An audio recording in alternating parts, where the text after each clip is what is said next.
Assalamualaikum warahmatullahi wabarakatuh. First of all, allow us to introduce ourselves. My name is Alia Nur Halifah, absent 4. And my name is Zahratus Isna, absent 36. We will tell a future fairy tales that we made ourselves with the title Cinderella. Cinderella by Alia and Zahra. Once upon a time, I lived with my mother and my younger sister. Well, she was not my real sister, but ever since her father passed away and she came to live with us, she became a part of our home. Her name was Cinderella. Honestly, I never truly hated her, but I also never knew how to treat her. She was just too kind, even when my sister and I were angry or cold toward her. She would still smile, still help us, and somehow that made me even more frustrated because it made me feel like I was the villain in a story I did choose to be part of. Mother was cruel to her.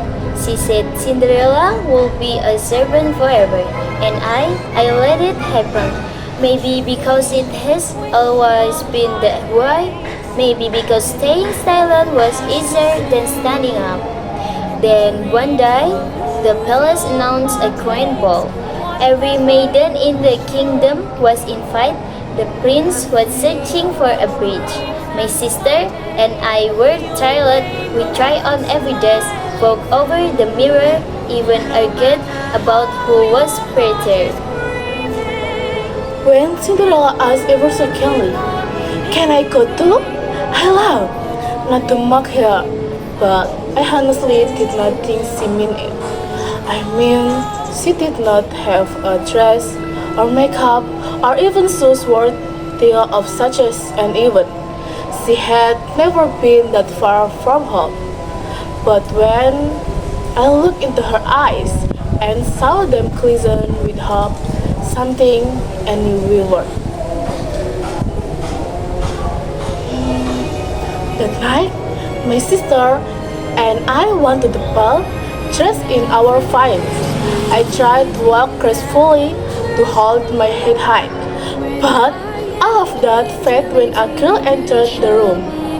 Her dress shimmered like starlight, her face glowed, and every eye turned to her, especially the prince.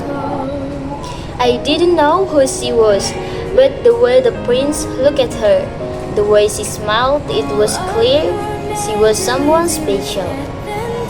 The next day, the kingdom buzzed with news. The prince was searching for the girl who had left behind a clay slipper. He was visiting every home.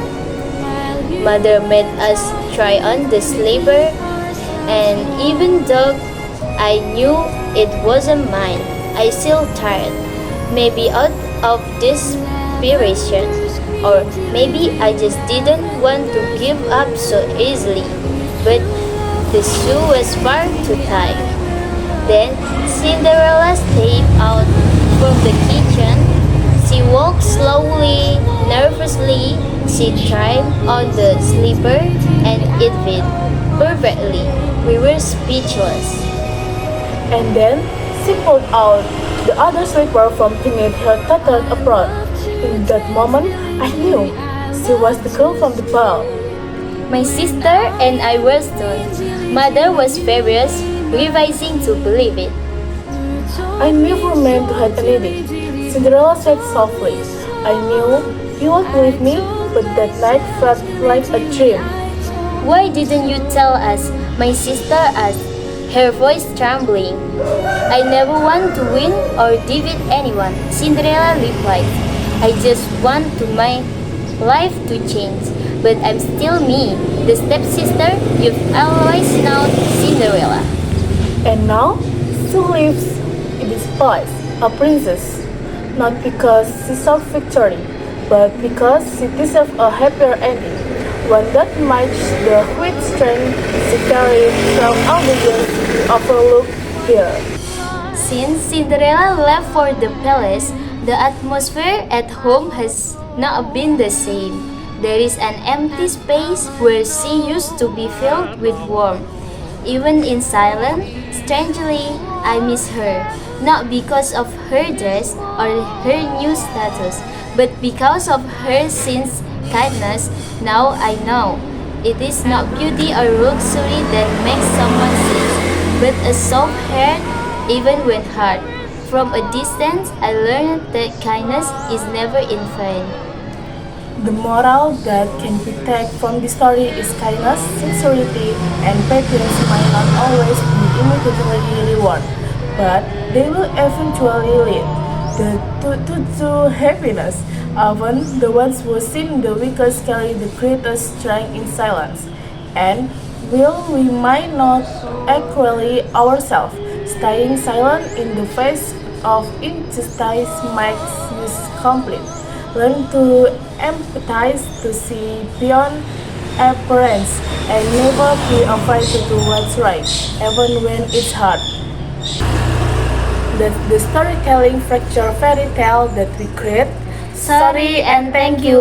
Wassalamualaikum warahmatullahi wabarakatuh.